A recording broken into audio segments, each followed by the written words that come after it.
She's very tired. She's been doing her 24-hour musical-a-thon. She's here. Bring her in. Hello. Oh, hello. How are you? I'm all right. I'm okay. I'm a bit sore. I said you feel like you've run a marathon. Feel like you've run a marathon. I do. A vocal marathon. But you put 8 shows a week times like 85 into one day, which nobody would normally have to do, so it's fine. So you can now have a nice rest. But you raised an amazing amount, didn't you? Was it 10,800 last time I saw Yes. it? Up to? Yes. Can you believe that? Yeah, amazing. So if anyone doesn't know what we're talking about, Aimie and Gribby, who she lives with, did a 24-hour musical marathon, and they literally did like a different hour every hour. They had different guests come on, and it was for the Save the Children coronavirus appeal. So you can still go and donate. The link is on Amy's link tree, isn't it, on your Instagram? Yes, so go and donate. It's an amazing cause, and it was absolutely amazing. It was brilliant. I went on at like 10 o'clock, and I couldn't sleep, and I think I woke up at 4 o'clock in the morning, like randomly, because I had my blinds open, and I was literally like, I just have a look what they're doing. I literally watched a YouTube, no, which you was, like, didn't. delirious. And I was like, amazing. Went back to sleep. I was like, I'm allowed to go back to sleep. Oh my gosh, about 8 o'clock in the morning, we were just completely gone. Like, I didn't know who I was anymore. It was so surreal. I was thinking about, I love logistics of anything, and I was thinking, at least you did it, I mean, you probably planned it this way, but like 6 p.m. till 6 p.m, so you could literally then have dinner and go to bed, rather than doing 6 a.m. till 6 a.m. and then having to deal with the day. Yeah, definitely. I think that was a good shout. I just had a bath. I was like soaked myself in the bath and then went straight to sleep. So yeah, not too bad this morning. Amazing. But apart from that, during lockdown, you've been doing your dance classes, haven't you? Yeah. Which have been very well. And you've had to, due to popular demand, do a couple for different time zones, haven't you? Yeah, well, we have so many, because Six is so international. We have so many like American fans or Australian fans. So we were doing the one class at first, but I had so many messages going, oh no, we're missing it. We really want to do it, but it's like 3 o'clock in the morning or something for them. So you're like, you clearly don't love Six enough then, do you? I mean, some people do. We have Carl and Jem in Canada, who every week, I think it's 3 o'clock in the morning for them, and they get up every week and they come to the class, and it's so nice. It's so nice. Amazing. What else have you been doing during lockdown to sort of keep yourself going, keep yourself sane? Well, the first couple of weeks, I didn't know what to do with myself. I was kind of like, not down, but I was thinking, what's going to happen? I don't like when I don't know what's going to happen. So the first few weeks was really difficult. But I think once I found like a schedule, like, okay, I get up and I'll work out and then I'll call friends and then, that sort of thing. A schedule has really helped me. Right? It's also, you've got the dogs, haven't you? I've got so you can't just lay in bed all day. No, the dogs need to be fed. Yes, but thank God for them, actually, because again, that's something that I have to do. I have to take them out, and so we go on nice walks and stuff like that. So that's been really good as well, Amazing. So let's sort of get into. I've got my questions here from the in my Dear Evan Hansen pad again. Oh, that's brilliant. She loves a stagey pad. So I've asked people on the question box, and also I've got some of my own that I've added in there as well. So starting off, was performing what you always wanted to do from when you were younger? Yes. Yes, I think so. I think when I was really young, like I wanted to be an architect or something like that, and then I realized that you had to be good at math, and I was useless at maths. But yeah, I always wanted to sing and dance. My dad was in like a rock band, so he used to like sing with me when I was like really young. And yeah, I just love to sing and dance around my living room, really, like most girls I would have thought at that age.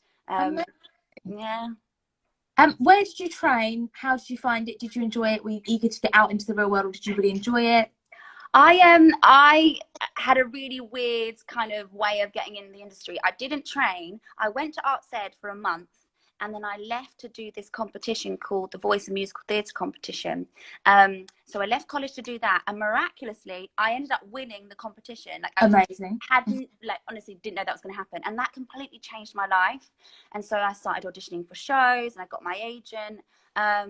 And yeah, so I kind of bypassed it. I do, however, now I mean, it's amazing how things have worked out, but I do wish I had that experience of training, because I think that's where you meet like your lifelong friends. That's where you know, really get to mess around and do things wrong. And I never really had that. I did all my bad things on the job.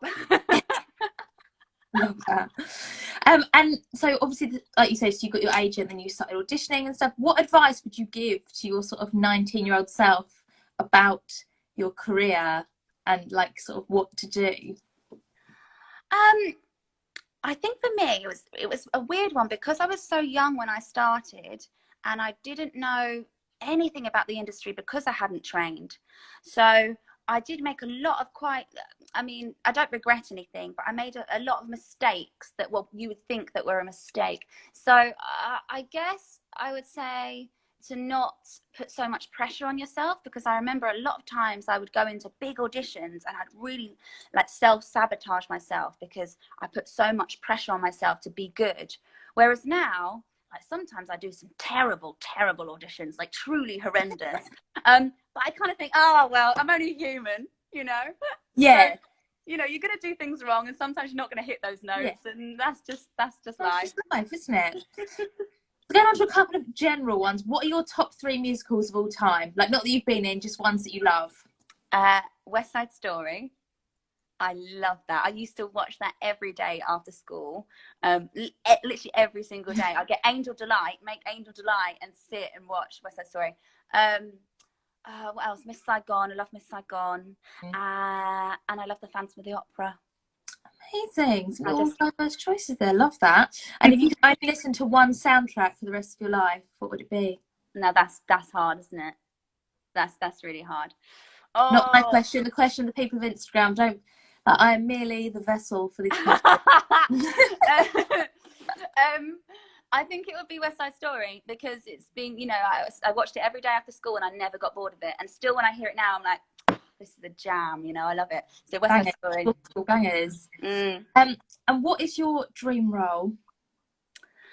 Do you know, I get asked that a lot, and I don't have one. When I was younger, when Wicked came out, I mean, that was just a big deal. You know, I wanted to be Elphaba. I really wanted to play that.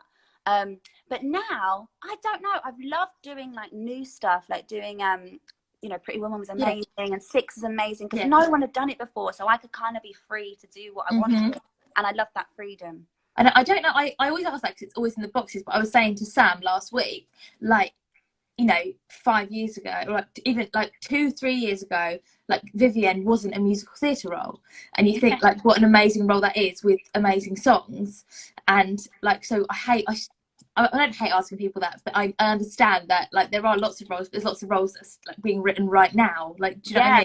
Yeah, absolutely. A couple of off the cuff ones. If you could live abroad anywhere, where would you live? Italy, nice.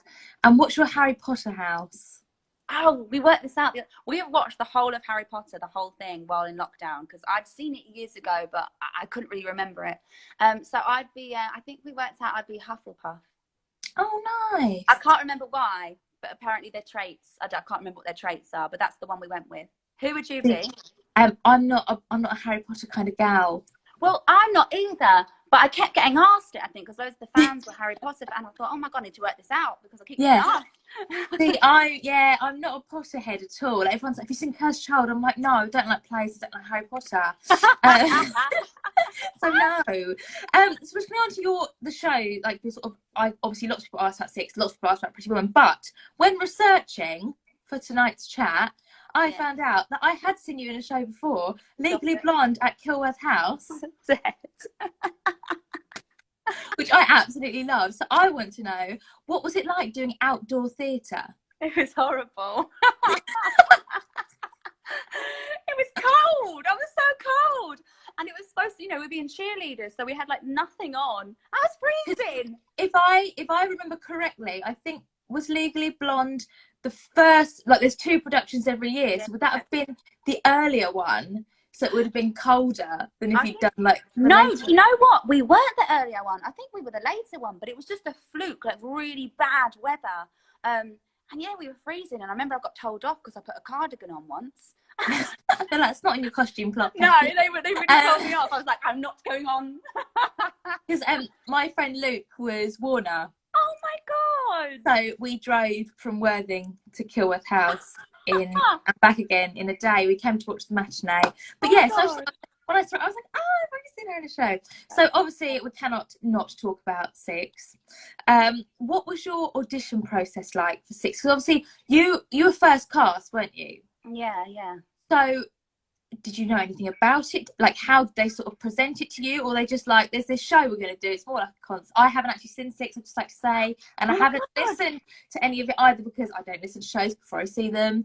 And I was planning to go just before lockdown, and then lockdown happened. So, oh my gosh. You're going to love it. Well, I hope you love it. I think you will. So how did they sort of present it to you for the auditions? I think the breakdown on Spotlight said something like, a concert about Henry VIII's wives, think like Beyonce and, you know, that sort of stuff. And I thought, that sounds weird. And then the audition process was usually like with a massive show, say you audition so much, you know, you've got like 10 different rounds of auditions, and by the end of it you're like, oh, you know, you feel like you've been through the mill. But with Six, I think it was over 2 days and it was like a workshop, so it was kind of fun. Like, it didn't really feel like an audition because everyone who was auditioning was in the room with you, and lots of them obviously I already knew. So I always tell this story, but when my song that I sung was Rolling in the Deep by Adele, and all like my friend Renee, who ended up being it, Renee Lamb, and Christina Modesti, who also ended up being in the show, they kind of sang along the BVs as I was doing it. So it's actually like a really cool audition experience. So yeah, I love that. You were like that. We actually come as a 3. Yeah. And if you want one of us, you're going to need all 3 of us. You need all 3. So yeah, it was really good fun. We did like a dance round and then a singing round, and then we did like our monologues in front of everybody. And yeah, that was it. It was 2 days done, and then I got the part. I was like, oh, okay. It was really surreal. Could you have sort of predicted the other 5? That's a really awful question. I just realised I said it. But when you were in the room, could you be like, oh, I can see. But I suppose you didn't know what the parts were. No, we so didn't know. I'm answering my own question. Yeah, we didn't really know anything about it, but obviously, like, you heard everyone sing. So like when Renee Lamb got up, for instance, you were like, oh my gosh, like, she can really sing and she's got such a great energy. So yeah, when the cast like came out, I thought, oh yeah, they were really good. You know, they were really good in their audition. Yeah. Oh, amazing. What is your favourite memory from your time at Six? I think one of my plugging you in before you disappear. I think one of my favourite memories, it was a weird one, but when we did West End Live, so we'd gone on tour, we'd done Edinburgh, and then we did West End Live for the first time. Well, for the second time, but I wasn't involved in it the first time. But and the audience was just mental. And I remember we couldn't, we had to be escorted out and all the way back to the theatre because there were so many people like just trying to like get us, and we were just so confused. So it was kind of a surreal experience, but I think that was the moment that we realised, oh wow, this has really like touched a lot of people, you know, and people are really loving this. And then from that point on, it just like completely boomed. You know? I interviewed Charlotte Giaconelli last week, who was in Heathers. Oh, yeah. And we were saying that shows like Heathers and Six, although they come around quite close together, they don't come around very often. No. Where it is that complete, I don't know what's the word, but like just the fans are such a community. And it just completely overthrows anything. So to go from that then into Pretty Woman was, we'll get to Pretty Woman in a minute, but it was probably quite not like a, but like quite strange to go from Six being like crazy. Six was crazy. It was a lot. It was, and it became like this manic thing every single day. It was just crazy. It's been an interesting journey for sure. Like having to, I know they had to do some rules about tickets and stuff that because people were seeing it. Like, so people were so committed, they were seeing it like every night, and they were like, right guys, we need to like actually spread this around, which is crazy. Spread the love. Spread the love. If you could be now, so obviously I don't know about the Six Queens, you were Catherine Howard, I know that, or Kay Howard. It's put off calling it Catherine Howard. Kay Howard. So who is Kay Howard based on? So Catherine Howard, she was the 5th wife of Henry VIII, and she was the youngest queen, really. And it's interesting about her story because in history at school, like there was so much written about like Anne Boleyn and Catherine of Aragon, and then it got to like Catherine Howard. I'd say everyone got bored by the end of it. They're like, yeah, and there was 2 more at the end. And then there was those 2. Basically that's all that happened, and I was like, what? Who is this queen? But actually, like really Oi, no, where is she? A dog? No. I say, is that terrible? Yeah, they're I don't know why they growl at each other. Stop it. So yeah, researching to her, there's so much more information. Stop it about her. Oh my gosh, magic. Sorry. I love it. It's fine. Magic, no.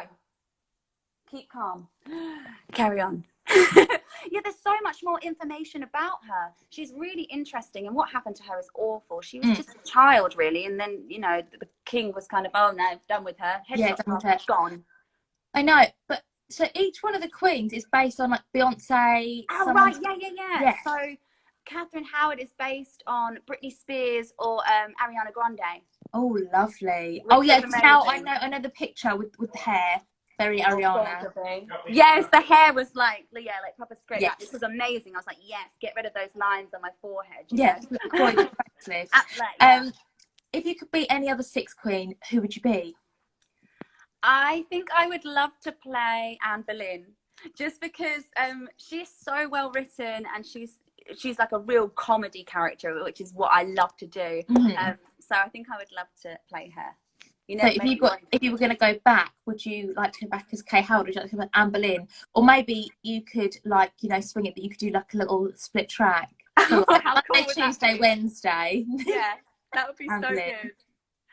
Absolutely. Yeah, amazing. So moving on to Pretty Woman, obviously. Yeah. Iconic film on stage. If you haven't seen it, when it reopens, you must go, because I just loved it. It was like a star for me. Like and I'd seen a couple of quite serious musicals like in the weeks leading up to it, and went to Pretty Woman, and it was just, and like and everyone was just in a party mode. They were giving you champagne as you came in. I hosted the red carpet for Whatsonstage, and everyone was just so buzzing about the show.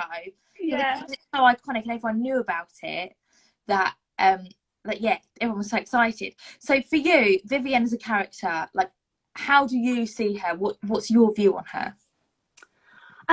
Well, she is an amazing character to play.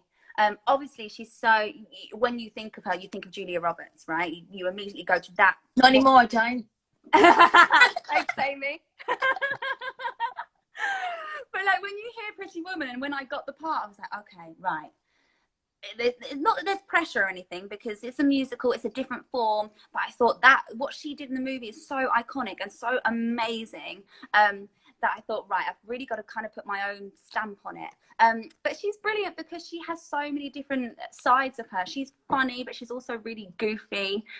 She's sexy, but she's also, you know, she's really like wholesome, and so she's got so many amazing sides to her. My favourite being that she's a bit of a geek, because I'm definitely a bit of a geek. Oh, that's amazing. So what's your favourite moment from within the show? Like, what do you get excited about before you go on? Like, yeah, come on, it's this bit now. Oh, I mean, the songs are pretty cool. I really like the songs. I love like power ballads and like rock songs. So yeah, I love singing Bryan Adams stuff. That was really cool. But the scenes are amazing, and working with Danny, who's amazing to work with, like, he's such a good actor. That was so special because we just really like sort of bounced off each other, and to do those scenes was so much fun. So yeah, I love it. Amazing. Have you had like a pinch me moment? Like, I know you had something, like, you've had, obviously launching a new show is amazing. Launching a new show that is such an iconic show as well must be amazing. But is there any bits where you've been like, wow, okay, cool? Do you know what? There were so many, and they happened like every day. I was just like, what is going on? And it's the whole lockdown thing's been actually really good for me, because it's given me time to pause and actually go, wow, what, you did that? Because at the time it was so chaotic, and it's the first like massive big role that I've done in a big West End show. So, and it's what I've always wanted since I was a child, but I never got time to really process it because it all happened so quickly. But now I've had time, and I'm like, oh my God, like what, you're playing Vivian Ward in Pretty Woman on the West End, like this is mental. But yeah, definitely like opening night when I met you was like, whoa, this is crazy. That was a big pinch me moment, I think. Like, I mean, and presenting all at the Whatsonstage Awards as well the night before, which was God, that's what I got about, like taking time to pause, like because like Whatsonstage Awards happened, and then Pretty Woman was the next night. It was like go go go, and then I was one night I was walking around my road listening to a song that we listened to at like the after party of the Whatsonstage Awards, and I was like, oh, I like presenting an award on stage. Like, I hadn't even like actually thought about this. This is so weird. But so you have to take time. Was it when you obviously found out you got the part and you did that beautiful photo shoot with Danny? Was it really hard? Like, obviously, I'm guessing you told like your very close friends and family. Yeah. When everyone, oh, so what are you doing now? What are you doing next? Which everyone asks everyone. And I know from a lot of my friends in the industry, I shouldn't ask people that. But and you're like, I don't know. Like, was it really hard to like not tell people? Yeah, it was really difficult, I'm not gonna lie, because it was for me it was just a massive deal, you know, and I really didn't think I'd got the part. So everyone knew that I was kind of auditioning for it, but I thought, nah, that's not gonna happen. Like, I'm definitely not gonna get that. So when I did, I was so shocked. So of course I was like, oh my God, I told my mum, obviously. Yeah. But like some, you know, people that I didn't tell, and they'd be like, you know, what are you doing? Or what are you up to? And I'm like, nothing, no, just, oh, it was so difficult. And it took so long for the news to come out. So I had to hold my tongue for a very long time. And also, obviously, once like everyone knew that Samantha wasn't doing it, then everyone was, I know, when like having been around people and stuff, everyone's like, I don't know who's getting it. Do we know who's getting it? Who's going? Do we know who's down to the finals for it? Like, so the buzz around it. And you're like, I don't know. Let's just not talk about it. Do you have a pre-show ritual? Wolfie, no, sit. No, do you know what? I don't. Like, lots of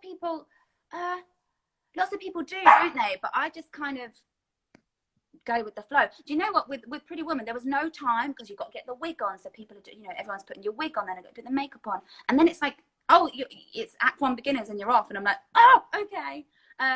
So no, I don't, you know. I suppose as well, for us asking the questions, we're like, oh, it's such a massive thing. Like, what's your pre-show ritual? Whereas, like, that would be like me saying to someone who works in an office, okay, so what do you do from when you wake up to when you sit at your desk?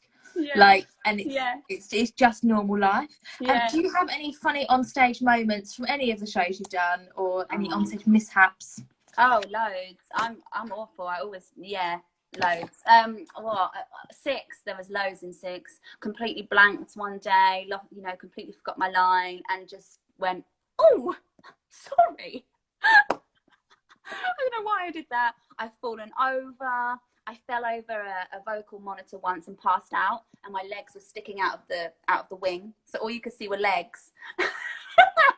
And no one noticed because it was a concert tour, so there was no dressers or anything, no one backstage, so no one noticed. I was out cold for a whole number, just my little legs sticking out.